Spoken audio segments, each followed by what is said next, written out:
ई mission Punjabi channel ई mission Punjabi ਵੱਲੋਂ programme खबरसार विश्लेषण ਦੇ ਵਿੱਚ ਤੁਹਾਡਾ ਸਵਾਗਤ ਹੈ।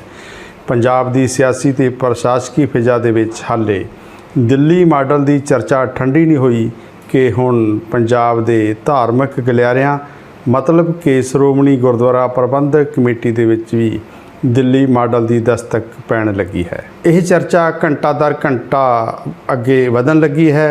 मतलब कि श्रोमणी गुरुद्वारा प्रबंधक कमेटी ਦੇ ਕੰਮਾਂ ਦੇ ਵਿੱਚ ਦਿੱਲੀ ਸਿੱਖ ਗੁਰਦੁਆਰਾ ਪ੍ਰਬੰਧਕ ਕਮੇਟੀ ਵੱਲੋਂ ਕਿਸੇ ਨਾ ਕਿਸੇ ਰੂਪ ਦੇ ਵਿੱਚ ਦਖਲਅੰਦਾਜ਼ੀ ਕੀਤੀ ਜਾਣ ਲੱਗੀ ਹੈ। ਅਸਲ ਦੇ ਵਿੱਚ ਦਿੱਲੀ ਸਿੱਖ ਗੁਰਦੁਆਰਾ ਪ੍ਰਬੰਧਕ ਕਮੇਟੀ ਵੱਲੋਂ ਲੰਘੇ ਕੱਲ੍ਹ ਅੰਮ੍ਰਿਤਸਰ ਦੇ ਵਿੱਚ ਇੱਕ ਸਰਾਂ ਦੇ ਵਿੱਚ ਦਿੱਲੀ ਸਿੱਖ ਗੁਰਦੁਆਰਾ ਪ੍ਰਬੰਧਕ ਕਮੇਟੀ ਦੇ ਧਰਮ ਪ੍ਰਚਾਰ ਜਾਗਰੂਕਤਾ ਮੁਹਿੰਮ ਵਜੋਂ ਇੱਕ ਦਫ਼ਤਰ ਖੋਲ੍ਹਿਆ ਗਿਆ, ਜਿਸ ਦੇ ਇੰਚਾਰਜ ਫੈਡਰੇਸ਼ਨ ਦੇ ਸਾਬਕਾ ਵਾਹਦ ਆਗੂ ਮਨਜੀਤ ਸਿੰਘ ਭੁੰਮਾ ਨੂੰ ਥਾਪਿਆ ਗਿਆ। ਤੇ ਇਸ ਦਫ਼ਤਰ ਦੇ ਆਗਾਜ਼ ਮੌਕੇ ਦਿੱਲੀ ਸਿੱਖ ਗੁਰਦੁਆਰਾ ਪ੍ਰਬੰਧਕ ਕਮੇਟੀ ਦੇ ਪ੍ਰਧਾਨ ਹਰਮੀਤ ਸਿੰਘ ਕਾਲਕਾ ਤੋਂ ਇਲਾਵਾ ਹਰਿਆਣਾ ਸਿੱਖ ਗੁਰਦੁਆਰਾ ਪ੍ਰਬੰਧਕ ਕਮੇਟੀ ਦੇ ਪ੍ਰਧਾਨ ਕਹਾਉਂਦੇ ਸਿੱਖ ਆਗੂ ਬਲਜੀਤ ਸਿੰਘ ਦਾਦੂਵਾਲ ਸਮੇਤ ਹੋਰ ਪੰਥਕ ਧਿਰਾਂ ਸ਼ਾਮਲ ਹੋਈਆਂ। ਦਿੱਲੀ ਸਿੱਖ ਗੁਰਦੁਆਰਾ ਪ੍ਰਬੰਧਕ ਕਮੇਟੀ ਵੱਲੋਂ ਇਸ ਮੌਕੇ ਸਪਸ਼ਟ ਕੀਤਾ ਗਿਆ ਕਿ ਪੰਜਾਬ ਦੇ ਵਿੱਚ ਧਰਮ ਪ੍ਰਚਾਰ ਮੁਹਿੰਮ ਨੂੰ ਹੋਰ ਪਖਾਉਣ ਲਈ ਇਹ ਦਫ਼ਤਰ ਖੋਲ੍ਹਿਆ ਗਿਆ ਹੈ ਤੇ ਜਿਹੜੇ ਦਿੱਲੀ ਸਿੱਖ ਗੁਰਦੁਆਰਾ ਪ੍ਰਬੰਧਕ ਕਮੇਟੀ ਦੇ ਪ੍ਰਚਾਰਕ ਹੋਣਗੇ ਉਹ ਪੰਜਾਬ ਦੇ ਪਿੰਡ-ਪਿੰਡ ਜਾ ਕੇ ਸਿੱਖੀ ਦਾ ਪ੍ਰਚਾਰ ਕਰਨਗੇ। ਹਰਮੀਤ ਸਿੰਘ ਕਾਲਕਾ ਹੋਰਾਂ ਨੇ ਇਹ ਵੀ ਆਖਿਆ ਕਿ ਉਹਨਾਂ ਦਾ ਸ਼੍ਰੋਮਣੀ ਗੁਰਦੁਆਰਾ ਪ੍ਰਬੰਧਕ ਕਮੇਟੀ ਨਾਲ ਕੋਈ ਝਗੜਾ ਨਹੀਂ, ਉਹ ਉਹਨਾਂ ਦੇ ਧਰਮ ਪ੍ਰਚਾਰ ਮੁਹਿੰਮ ਦੇ ਕਾਰਜ ਦੇ ਵਿੱਚ ਸ਼ਿਰਕਤ ਕਰ ਸਕਦੇ ਹਨ। ਉਂਝ ਉਹਨਾਂ ਨੇ ਇਹ ਜ਼ਰੂਰ ਆਖਿਆ ਕਿ ਸ਼੍ਰੋਮਣੀ ਗੁਰਦੁਆਰਾ ਪ੍ਰਬੰਧਕ ਕਮੇਟੀ ਉਸ ਕਦਰ ਪੰਜਾਬ ਵਿੱਚ ਪ੍ਰਚਾਰ ਨਹੀਂ ਕਰ ਸਕੀ, ਕੋਈ ਘਾਟ ਰਹਿ ਗਈ ਹੈ ਤੇ ਉਸ ਘਾਟ ਨੂੰ ਹੁਣ ਦਿੱਲੀ ਸਿੱਖ ਗੁਰਦੁਆਰਾ ਪ੍ਰਬੰਧਕ ਕਮੇਟੀ ਪੂਰਾ ਕਰੇਗੀ। ਇਹ ਮਾਮਲਾ ਪੰਜਾਬ ਦੀ ਧਾਰਮਿਕ ਫਿਜ਼ਾ ਦੇ ਵਿੱਚ ਕਾਫੀ ਨਵੇਂ ਰੰਗ ਛੱਡ ਰਿਹਾ ਹੈ। ਸ਼੍ਰੋਮਣੀ ਕਮੇਟੀ ਦੇ ਪ੍ਰਧਾਨ ਐਡਵੋਕੇਟ ਹਰਜਿੰਦਰ ਸਿੰਘ ਧਾਮੀ ਨੇ ਇਸ ਮਾਮਲੇ ਦੇ ਪ੍ਰਤੀਕਰਮ ਦੇ ਵਿੱਚ ਭਾਵੇਂ ਆਖਿਆ ਕਿ ਜੇਕਰ ਇਹ ਈਰਖਾਵਸ ਕੋਈ ਦਿੱਲੀ ਵਾਲੇ ਪ੍ਰੋਗਰਾਮ ਇੱਥੇ ਕਰ ਰਹੇ ਹਨ, ਲਿਆ ਰਹੇ ਹਨ, ਤਾਂ ਫਿਰ ਇਹ ਵਾਜਬ ਗੱਲ ਨਹੀਂ, ਔਰ ਜੇਕਰ ਸੁਹਿਰਦਤਾ ਨਾਲ ਇਹ ਕੰਮ ਕੀਤਾ ਜਾਵੇਗਾ ਜਾਂ ਕੋਈ ਕਾਰਜ ਹੋਵੇਗਾ ਤਾਂ ਉਹ ਚੰਗੀ ਗੱਲ ਵੀ ਹੈ। परंतु उन्होंने दिल्ली वालियां एक मेहने नहोरे दे विच ये गल जरूर आखी कि दिल्ली तो पार भी सिक्खी का प्रचार होना बहुत जरूरी है, उत्थे भी सिक्खी के प्रचार की वधेरे लोड़ है। सीधा मतलब सी कि दिल्ली वालियां पंजाब विच आउण दी बजाय पहलां दिल्ली के लागले इलाके ਜਿਹੜੇ ਮੰਨੇ ਜਾ ਰਹੇ ਹਨ कि राजस्थान का इलाका, उत्तर प्रदेश का इलाका ते दिल्ली के नाल पारला हरियाणा का इलाका ਜਾਂ ਹੋਰ ਅਗਲੇ ਰਾਜ ਸੂਤਰ ਦੱਸਦੇ ਹਨ ਕਿ ਇਸ ਮਾਮਲੇ ਵਿੱਚ ਦੋਵੇਂ ਕਮੇਟੀਆਂ ਦਰਮਿਆਨ ਅਗਲੇ ਸਮੇਂ ਕੜੱਤਣ ਵੱਧ ਸਕਦੀ ਹੈ। ਹਾਲਾਂਕਿ ਕੜੱਤਣ ਅੰਦਰਖਤੇ ਫਿਲਹਾਲ ਸ਼ੁਰੂ ਹੋਈ ਹੈ, ਬਾਹਰੀ ਤੌਰ ਤੇ ਮਾਮਲਾ ਉਸ ਕਦਰ ਸਾਹਮਣੇ ਨਹੀਂ ਆਇਆ, ਪਰੰਤੂ ਜਿਸ ਤਰ੍ਹਾਂ ਦਿੱਲੀ ਵਾਲਿਆਂ ਨੇ ਇੱਕ ਵੱਡੀ ਮੁਹਾਰ ਕੱਤ ਕੇ ਇਸ ਪ੍ਰੋਗਰਾਮ ਨੂੰ ਅੰਜਾਮ ਦਿੱਤਾ, ਆਗਾਜ਼ ਕੀਤਾ, ਉਸ ਤੋਂ ਇਹ ਇੱਕ ਸਹਿਜ ਸਿੱਧ ਹੁੰਦਾ ਹੈ ਕਿ ਦਿੱਲੀ ਸਿੱਖ ਗੁਰਦੁਆਰਾ ਪ੍ਰਬੰਧਕ ਕਮੇਟੀ ਪੰਜਾਬ ਉੱਤੇ ਪੂਰੀ ਸੁਹਿਰਦਤਾ ਤੇ ਤਿਆਰੀ ਨਾਲ ਫੋਕਸ ਕਰ ਰਹੀ ਹੈ। ਉਂਝ ਇੱਥੇ ਇੱਕ ਸਿਆਸੀ ਲਿਹਾਜ਼ ਦੀ ਇਹ ਵੀ ਗੱਲ ਹੈ ਕਿ ਜਦੋਂ ਦੋਵੇਂ ਕਮੇਟੀਆਂ ਉੱਤੇ ਪੰਜਾਬ ਦੀ ਇੱਕ ਸਿਆਸੀ ਧਿਰ ਦਾ ਰਾਜ ਹੁੰਦਾ ਹੈ, ਭਾਵ ਕਿ ਸ਼੍ਰੋਮਣੀ ਅਕਾਲੀ ਦਲ ਬਾਦਲ ਦਾ, ਤਾਂ ਦੋਵਾਂ ਕਮੇਟੀਆਂ ਦੇ ਵਿੱਚ ਅਜਿਹੇ ਤਰ੍ਹਾਂ ਦਾ ਕੋਈ ਵੀ ਕੜੱਤਣ ਦਾ ਮਾਮਲਾ ਸਾਹਮਣੇ ਨਹੀਂ ਆਉਂਦਾ। ਜਦੋਂ ਕਿ ਹੁਣ ਦਿੱਲੀ ਸਿੱਖ ਗੁਰਦੁਆਰਾ ਪ੍ਰਬੰਧਕ ਕਮੇਟੀ ਉੱਤੇ ਇਸ ਵੇਲੇ ਅਕਾਲੀ ਦਲ ਵਿੱਚੋਂ ਅਲੱਗ ਹੋ ਕੇ ਬਣੀ ਦਿੱਲੀ ਅਕਾਲੀ ਦਲ ਦਾ ਰਾਜ ਸਥਾਪਿਤ ਹੈ, ਤਾਂ ਸੰਭਵ ਹੀ ਸੀ ਕਿ ਇਹ ਮਾਮਲਾ ਕਿਸੇ ਸਮੇਂ ਵੀ ਦੋਨਾਂ ਕਮੇਟੀਆਂ ਦੇ ਵਿੱਚ ਭਾਰੂ ਪਵੇਗਾ ਤੇ ਉਹ ਹੁਣ ਦਿਨ ਆਉਂਦੇ ਹੋਏ ਦਿਸ ਰਹੇ ਹਨ। ਸਿੱਖ ਚਿੰਤਕਾਂ ਦਾ ਕਹਿਣਾ ਹੈ ਕਿ ਅਜਿਹਾ ਨਹੀਂ ਹੋਣਾ ਚਾਹੀਦਾ। ਦੋਵੇਂ ਕਮੇਟੀਆਂ ਨੂੰ ਸਿੱਖੀ ਪ੍ਰਚਾਰ ਦੇ ਹਰ ਮਹਾਜ ਤੇ ਹਰ ਮੋੜ ਉੱਤੇ ਅੱਗੇ ਵੱਧ ਕੇ ਕੰਮ ਕਰਨਾ ਚਾਹੀਦਾ ਹੈ ਤੇ ਜੇਕਰ ਸਿਆਸਤ ਕਰਨੀ ਹੋਵੇ ਤਾਂ ਉਹ ਹੋਰ ਬਥੇਰੇ ਸਿਆਸੀ ਰਾਹ ਹਨ, ਉਹਨਾਂ ਨੂੰ ਮੋਕਲਾ ਕਰਨ ਦੀ ਲੋੜ ਹੈ। ਆਪਸ ਦੇ ਵਿੱਚ ਸਿਆਸਤ ਦੀ ਬਜਾਏ ਧਰਮ ਪ੍ਰਚਾਰ ਵੱਲ ਗੁਰੁਚ ਹੋਣਾ ਚਾਹੀਦਾ ਹੈ।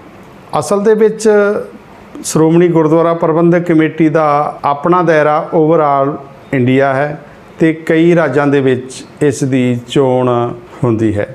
ਵੱਖ-ਵੱਖ ਰਾਜਾਂ ਜਿਵੇਂ ਕਿ ਹਿਮਾਚਲ, ਹਰਿਆਣਾ, ਚੰਡੀਗੜ੍ਹ ਆਦਿ ਤੇ ਹੋਰਨਾਂ ਵੱਖ-ਵੱਖ ਖਿੱਤਿਆਂ ਤੋਂ ਮੈਂਬਰ ਸ਼੍ਰੋਮਣੀ ਕਮੇਟੀ ਦੇ ਵਿੱਚ ਐਡਜਸਟ ਕੀਤੇ ਜਾਂਦੇ ਹਨ। ਇੱਥੇ ਕਾਨੂੰਨੀ ਮੱਦ ਇਹ ਵੀ ਹੈ ਕਿ ਦਿੱਲੀ ਸਿੱਖ ਗੁਰਦੁਆਰਾ ਪ੍ਰਬੰਧਕ ਕਮੇਟੀ ਦਾ ਕਾਨੂੰਨੀ ਲਿਹਾਜ਼ ਤੋਂ ਦਾਇਰਾ ਦਿੱਲੀ ਤੱਕ ਹੀ ਦੱਸਿਆ ਜਾਂਦਾ ਹੈ ਤੇ ਅਜਿਹੇ ਲਿਹਾਜ਼ ਤੋਂ ਜੇਕਰ ਦਿੱਲੀ ਸਿੱਖ ਗੁਰਦੁਆਰਾ ਪ੍ਰਬੰਧਕ ਕਮੇਟੀ ਵੱਲੋਂ ਪੰਜਾਬ ਵੱਲ ਮੁਹਾਰ ਕੀਤੀ ਗਈ ਹੈ ਤਾਂ ਚਿੰਤਕ ਦੱਸਦੇ ਹਨ ਕਿ ਸ਼੍ਰੋਮਣੀ ਕਮੇਟੀ ਨੂੰ ਇਸ ਮਾਮਲੇ ਉੱਤੇ ਕਿਤੇ ਨਾ ਕਿਤੇ ਅੰਦਰਖਤੀ ਇਤਰਾਜ਼ ਜ਼ਰੂਰ ਹੋਵੇਗਾ ਜਾਂ ਹੋ ਸਕਦਾ ਹੈ, ਕਿਉਂਕਿ ਦੋਵੇਂ ਕਮੇਟੀਆਂ ਦੇ ਸਿਆਸੀ ਆਕਾ ਇਸ ਵੇਲੇ ਅਲੱਗ-ਥਲੱਗ ਪੈ ਚੁੱਕੇ ਹਨ ਤੇ ਜਦੋਂ ਸਿਆਸਤ ਅਲੱਗ-ਥਲੱਗ ਪਈ ਹੋਵੇ ਤਾਂ ਕਈ ਨਵੇਂ ਰਾਹ ਵੀ ਨਿਕਲਦੇ ਹਨ ਤੇ ਇਹਨਾਂ ਨਵੇਂ ਰਾਹਾਂ ਦੇ ਵਿੱਚ ਦੱਸਿਆ ਜਾਂਦਾ ਹੈ ਕਿ ਹੁਣ ਇੱਕ ਦੋਵਾਂ ਕਮੇਟੀਆਂ ਦੇ ਵਿੱਚ ਕੜੱਤਣ ਦਾ ਮਾਹੌਲ ਸਿਰਜਿਆ ਜਾਣ ਲੱਗਾ ਹੈ। ਇਸ ਕੜੀ ਦੇ ਵਿੱਚ ਵੀ ਦੱਸਿਆ ਜਾਂਦਾ ਹੈ ਕਿ ਦਿੱਲੀ ਵਾਲਿਆਂ ਨੇ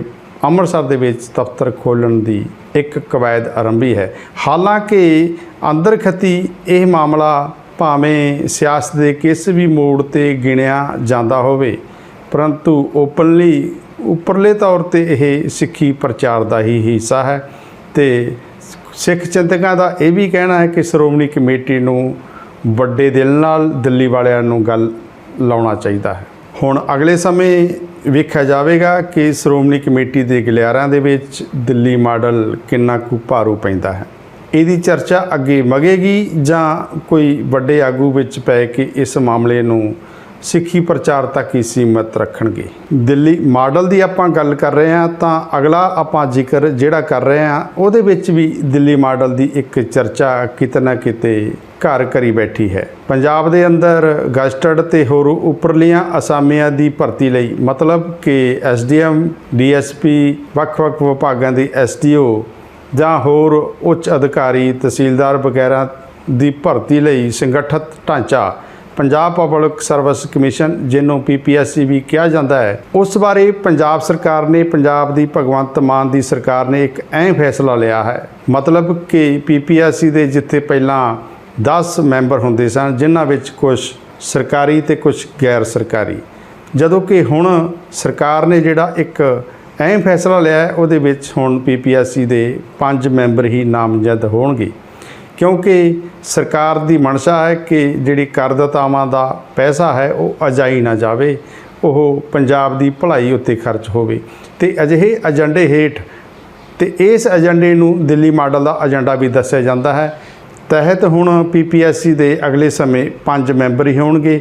ਸਰਕਾਰ ਨੇ ਇਸ ਐਲਾਨ ਦੇ ਵਿੱਚ ਆਖਿਆ ਹੈ ਕਿ ਜਦੋਂ ਕਿਉਂਕਿ ਕੁਝ ਮੈਂਬਰਾਂ ਦੀ ਮਿਆਦ ਪੁੱਗਣ ਵਾਲੀ ਹੈ, ਜਦੋਂ ਘਟ ਕੇ ਇਹ ਗਿਣਤੀ 5 ਰਹਿ ਜਾਏਗੀ ਤਾਂ 5 ਸੰਬੰਧੀ ਸਰਕਾਰ ਵੱਲੋਂ ਨੋਟੀਫਿਕੇਸ਼ਨ ਜਾਰੀ ਕਰ ਦਿੱਤਾ ਜਾਏਗਾ।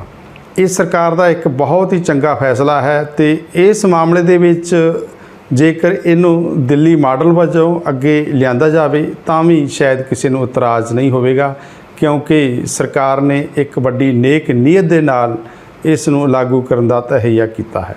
ਆਪਾਂ ਵੇਖਿਆ ਹੀ ਹੈ ਕਿ ਪਿਛਲੇ ਸਮੇਂ PPSC ਦੇ ਮੈਂਬਰਾਂ ਦੀ ਗਿਣਤੀ ਮੱਲੋ ਮੱਲੀ ਵਧਾਈ ਜਾ ਰਹੀ ਸੀ। ਹਾਲਾਂਕਿ ਪਹਿਲਾਂ ਇਹ ਗਿਣਤੀ 5 ਹੀ ਹੁੰਦੀ ਸੀ ਤੇ ਫਿਰ ਇਹਨੂੰ ਜਦੋਂ ਇਹਦੇ ਉੱਤੇ ਸਿਆਸੀ ਪਾਣ ਚੜ੍ਹਦੀ ਗਈ ਤਾਂ ਕਦੇ 1 ਵਧਾਤਾ ਜਾਂ 2 ਵਧਾਤੇ, ਹੌਲੀ ਹੌਲੀ ਇਹ ਗਿਣਤੀ 10 ਹੋ ਗਈ ਸੀ। ਦੱਸਿਆ ਜਾਂਦਾ ਹੈ ਕਿ ਪਿਛਲੀ ਕੈਪਟਨ ਸਰਕਾਰ ਵੇਲੇ ਇਹਦੀ ਗਿਣਤੀ 12 ਕਰਨ ਬਾਰੇ ਵੀ ਇੱਕ ਮਸੌਦਾ ਤਿਆਰ ਹੋਣ ਲੱਗਾ ਸੀਗਾ। ਇੱਕ ਉੱਘੇ ਰਾਜਸੀ ਆਗੂ ਨੇ ਕੈਪਟਨ ਸਰਕਾਰ ਉੱਤੇ ਇੱਕ ਵੱਡਾ ਪ੍ਰੈਸ਼ਰ ਬਿਲਡ ਕੀਤਾ ਸੀ ਕਿ ਉਹਦੇ ਇੱਕ ਖਾਸ ਸੱਜਣ ਨੂੰ PPSC ਦੇ ਵਿੱਚ ਬਤੌਰ ਮੈਂਬਰ ਨਾਮਜ਼ਦ ਕੀਤਾ ਜਾਵੇ। ਹਾਲਾਂਕਿ ਉਸ ਸਮੇਂ ਅਗਲੇ ਕਿਸੇ ਮੈਂਬਰ ਦੀ ਮਿਆਦ ਪੁੱਗਣ ਵਾਲੀ ਨਹੀਂ ਸੀ ਤਾਂ ਇਹ ਧਾਰ ਲਿਆ ਗਿਆ ਕਿ ਅਗਲੇ ਸਮੇਂ ਇੱਕ ਅਜਿਹਾ ਫੈਸਲਾ ਲਾਗੂ ਕਰ ਦਿੱਤਾ ਜਾਏਗਾ ਕਿ PPSC ਦੇ ਮੈਂਬਰ ਹੀ 12 ਕਰ ਦਿੱਤੇ ਜਾਣਗੇ। ਇੱਕ ਉਸ ਰਾਜਸੀ ਆਗੂ ਦੇ ਸੱਜਣ ਨੂੰ ਐਡਜਸਟ ਕਰਨਾ ਸੀ ਤੇ ਇੱਕ ਸਰਕਾਰ ਦੇ ਇੱਕ ਹੋਰ ਵੱਡੇ ਆਗੂ ਨੇ ਆਪਣੇ ਇੱਕ ਪਰਿਵਾਰਕ ਜੀ ਨੂੰ PPSC ਵਿੱਚ ਨਾਮਜ਼ਦ ਕਰਨ ਦੀ ਸਕੀਮ ਬਣਾ ਲਈ ਸੀ। ਦੱਸਿਆ ਜਾਂਦਾ ਹੈ ਕਿ ਉਸ ਵੇਲੇ ਅਗਲੇ ਸਮੇਂ ਕੈਪਟਨ ਸਰਕਾਰ ਦਾ ਜਿਹੜਾ ਸਿਆਸੀ ਮੋੜਾ ਸੀ ਉਹ ਦਿਨ ਬ ਦਿਨ ਘਟਦਾ ਗਿਆ ਤੇ ਅਖੀਰ ਕੈਪਟਨ ਸਰਕਾਰ ਨੂੰ ਇਸ ਗੱਦੀ ਤੋਂ ਹੱਥ ਧੋਣੇ ਪਏ। ਲਿਹਾਜ਼ਾ ਜਿਹੜੀ PPSC ਦੇ ਮੈਂਬਰਾਂ ਦੀ ਗਿਣਤੀ 10 ਰਹਿ ਗਈ, ਨਹੀਂ ਤਾਂ ਇਹ 12 ਹੋ ਜਾਣੀ ਸੀ। ਭਾਵ ਕਿ ਸਰਕਾਰ ਉੱਤੇ ਇੱਕ ਹੋਰ ਖਰਚੇ ਦਾ ਬੋਝ ਪੈਣਾ ਸੀਗਾ। ਹਾਲਾਂਕਿ ਇਹ ਵਿੱਤੀ ਬੋਝ ਕਰਦਾਤਾਵਾਂ ਦਾ ਹੀ ਜੁੜਦਾ ਹੈ। ਆਮ ਸਰਕਾਰ ਤਾਂ ਜੇਕਰ ਚੰਗੇ ਫੈਸਲੇ ਲਵੇ ਤਾਂ ਕਰਦਾਤਾਵਾਂ ਦਾ ਫਾਇਦਾ ਹੁੰਦਾ ਹੈ। ਤੇ ਆਪਾਂ ਥੋੜਾ ਜਿਹਾ ਹੋਰ ਪਿੱਛੇ ਜਾਈਏ, ਜਦੋਂ ਪੰਜਾਬ ਦੇ ਵਿੱਚ ਅਕਾਲੀ ਭਾਜਪਾ ਗੱਠਜੋੜ ਦੀ ਸਰਕਾਰ ਸੀ ਤਾਂ ਉਸ ਵੇਲੇ ਵੀ ਇੱਕ ਵਾਰ ਇੱਕ ਮਸੌਦਾ ਤਿਆਰ ਹੋਣ ਲੱਗਾ ਸੀ ਕਿ PPSC ਦੇ ਮੈਂਬਰਾਂ ਦੀ ਗਿਣਤੀ 10 ਤੋਂ ਵਧਾ ਲਈ ਜਾਵੇ, ਕਿਉਂਕਿ ਉਸ ਸਰਕਾਰ ਦੇ ਵਿੱਚ ਦੋ ਸਿਆਸੀ ਧਿਰਾਂ ਰਾਜ ਭਾਗ ਦੀਆਂ ਮਾਲਕ ਸਨ, ਭਾਵ ਕਿ ਸ਼੍ਰੋਮਣੀ ਅਕਾਲੀ ਦਲ ਬਾਦਲ ਤੇ ਭਾਰਤੀ ਜਨਤਾ ਪਾਰਟੀ। ਭਾਰਤੀ ਜਨਤਾ ਪਾਰਟੀ ਚਾਹੁੰਦੀ ਸੀ ਕਿ ਉਹਨਾਂ ਨੂੰ ਵੀ ਬਰਾਬਰ ਰੇਸ਼ੋ, ਜਿਵੇਂ ਕੈਬਨਿਟ ਦੇ ਮੰਤਰੀ ਹਨ ਜਾਂ ਹੋਰ ਚੇਅਰਮੈਨ ਹਨ, ਉਸ ਲਿਹਾਜ਼ ਦੇ ਵਿੱਚ PPSC ਦੇ ਵਿੱਚ ਵੀ ਉਹਨਾਂ ਨੂੰ ਥਾਂ ਮਿਲੇ। ਤੇ ਇੱਕ ਵੇਲੇ ਇੱਕ ਅਜਿਹਾ ਮੌਕਾ ਆਇਆ ਕਿ ਹਾਲਾਤ ਦੋਵਾਂ ਧਿਰਾਂ ਦੇ ਵਿੱਚ PPSC ਦੇ ਮਾਮਲੇ ਉੱਤੇ ਖਟਾਸ ਵਾਲੇ ਵੀ ਬਣ ਗਏ ਸਨ, ਪਰੰਤੂ ਉਸ ਸਮੇਂ ਇੱਕ ਮੈਂਬਰ ਦੀ ਮਿਆਦ ਪੁੱਗ ਗਈ ਤਾਂ ਉਸ ਤੋਂ ਬਾਅਦ ਸਰਕਾਰ ਨੇ ਉੱਥੇ ਇੱਕ ਭਾਜਪਾ ਆਗੂ ਨੂੰ ਨਾਮਜ਼ਦ ਕਰ ਦਿੱਤਾ ਸੀ ਤੇ ਸਰਕਾਰ ਦੀਆਂ ਦੋਵੇਂ ਸਿਆਸੀ ਧਿਰਾਂ ਦੇ ਵਿੱਚ ਜਿਹੜਾ ਮਾਹੌਲ ਸੀ ਉਹ ਅਣਸੁਖਾਵਾਂ ਹੁੰਦਾ ਬਚ ਗਿਆ ਸੀਗਾ। ਕਹਿੰਦੇ ਨੇ ਉਸ ਵੇਲੇ ਇਹ ਗੱਲ ਦੋਵਾਂ ਧਿਰਾਂ ਦੀ ਉੱਪਰਲੀ ਲੀਡਰਸ਼ਿਪ ਤੱਕ ਚਰਚਿਤ ਵੀ ਰਹੀ ਸੀ। ਚਿੰਤਕ ਦੱਸਦੇ ਹਨ ਕਿ PPSC ਦੇ ਅਸਲ ਦੇ ਵਿੱਚ ਪਹਿਲਾਂ 5 ਮੈਂਬਰ ਹੀ ਨਾਮਜ਼ਦ ਹੁੰਦੇ ਸਨ ਤੇ ਉਹਨਾਂ ਲਈ ਹੀ ਉੱਥੇ ਦਫ਼ਤਰੀ ਕਮਰੇ ਜਾਂ ਹੋਰ ਕਾਰ ਸ਼ੈੱਡ ਵਗੈਰਾ ਬਣੇ ਹੋਏ ਸਨ। ਤੇ ਇੱਕ ਵਾਰ ਅਕਾਲੀ ਭਾਜਪਾ ਦੀ ਸਰਕਾਰ ਵੇਲੇ ਇੱਕ ਮੌਕਾ ਇੱਕ ਅਜਿਹਾ ਵੀ ਆਇਆ ਕਿ 2 ਮੈਂਬਰ ਇਸ ਗੱਲੋਂ ਖਿੱਭੜ ਪਏ ਕਿ ਕਾਰ ਸ਼ੈੱਡ ਲਈ ਇਹ ਜਗ੍ਹਾ ਉਹਨਾਂ ਲਈ ਹੈ। ਦੋਵਾਂ ਨੇ ਇੱਕ ਕਾਰ ਸ਼ੈੱਡ ਲਈ ਦਾਅਵੇਦਾਰੀ ਕੀਤੀ ਤਾਂ ਕਹਿੰਦੇ ਨੇ ਕਾਫੀ ਮਾਹੌਲ ਤਣਾਅ ਵਾਲਾ ਬਣ ਗਿਆ ਸੀ ਤੇ ਅਖੀਰ ਇਸ ਉਪਜੇ ਮਾਮਲੇ ਉੱਤੇ ਉਸ ਵੇਲੇ ਕਮਿਸ਼ਨ ਦੇ ਚੇਅਰਮੈਨ ਨੇ ਇੱਕ ਗੈਰ ਰਸਮੀ ਅਹਿਮ ਬੈਠਕ ਵੀ ਕੀਤੀ ਸੀ ਤੇ ਦੋਵੇਂ ਜਿਹੜੇ ਖਿੱਭੜੇ ਸਨ ਮੈਂਬਰ ਉਹਨਾਂ ਨੂੰ ਸ਼ਾਂਤ ਕੀਤਾ ਸੀ। ਤੇ ਜੇਕਰ ਹੁਣ ਵਾਲੀ ਸਰਕਾਰ ਸਹਿਰਤਾ ਨਾਲ ਇਸ ਫੈਸਲੇ ਵੱਲ ਗੌਰ ਨਾ ਕਰਦੀ, ਭਾਵ ਕਿ ਮੈਂਬਰਾਂ ਦੀ ਗਿਣਤੀ ਨਾ ਘਟਾਉਂਦੀ, ਜੇ ਵਧਾ ਦਿੰਦੀ ਤਾਂ ਫਿਰ ਕਮਿਸ਼ਨ ਦੇ ਵਿੱਚ ਕਈ ਤਰ੍ਹਾਂ ਦੇ ਹੋਰ ਝਗੜੇ ਝਮੇਲੇ ਹੀ ਸਾਹਮਣੇ ਆਉਣੇ ਸਨ।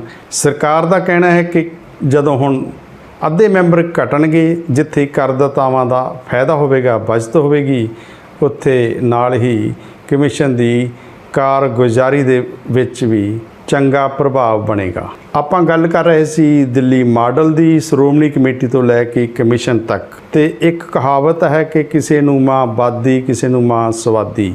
ਦਿੱਲੀ ਮਾਡਲ ਕਈਆਂ ਨੂੰ ਕਾਫੀ ਖੁੱਭ ਰਿਹਾ ਹੈ, ਚੁੱਭ ਰਿਹਾ ਹੈ ਤੇ ਉਹ ਦਿੱਲੀ ਮਾਡਲ ਦੀ ਕਾਫੀ ਵਿਰੋਧਤਾ ਵੀ ਕਰ ਰਹੇ ਹਨ, ਸਿਆਸੀ ਲਿਹਾਜ਼ ਤੋਂ ਗੱਲ ਕਰੀਏ ਜੇਕਰ ਆਪਾਂ। ਪਰੰਤੂ ਦਿੱਲੀ ਮਾਡਲ ਜੇਕਰ ਮਾਨ ਸਰਕਾਰ ਨੇ ਪਬਲਿਕ ਸਰਵਿਸ ਕਮਿਸ਼ਨ ਭਾਵ ਕਿ PPSC ਦੇ ਵਿੱਚ ਲਾਗੂ ਕੀਤਾ ਹੈ, ਮੈਂਬਰਾਂ ਦੀ ਗਿਣਤੀ ਘੱਟ ਕਰਨ ਦਾ ਫੈਸਲਾ ਲਿਆ ਹੈ, ਤਾਂ ਉਹ ਪੰਜਾਬ ਦੇ ਵਡੇਰੇ ਹਿੱਤ ਲਈ ਹੈ। ਮਤਲਬ ਕਿ ਜਿਹੜੇ ਲੋਕ ਸਿਰਫ ਸਿਆਸੀ ਵਿਰੋਧ ਨੂੰ ਲੈ ਕੇ ਹੀ ਦਿੱਲੀ ਮਾਡਲ ਦਾ ਵਿਰੋਧ ਕਰ ਰਹੇ ਨੇ, ਉਹਨਾਂ ਨੂੰ ਕਮਿਸ਼ਨ ਦੇ ਦਿੱਲੀ ਮਾਡਲ ਪ੍ਰਤੀ ਆਪਣਾ ਸਿਆਸੀ ਰੁਖ ਨਰਮ ਰੱਖਣ ਦੀ ਲੋੜ ਹੈ। ਅੱਜ ਦੇ ਅਜਿਹੇ ਵਿਸ਼ਲੇਸ਼ਣ ਦੇ ਨਾਲ ਆਪਾਂ ਪ੍ਰੋਗਰਾਮ ਨੂੰ ਵਿਸ਼ਰਾਮ ਦਈਏ। ਧੰਨਵਾਦ। ਸਤਿ ਸ੍ਰੀ ਅਕਾਲ। ਈ ਮਿਸ਼ਨ ਪੰਜਾਬੀ।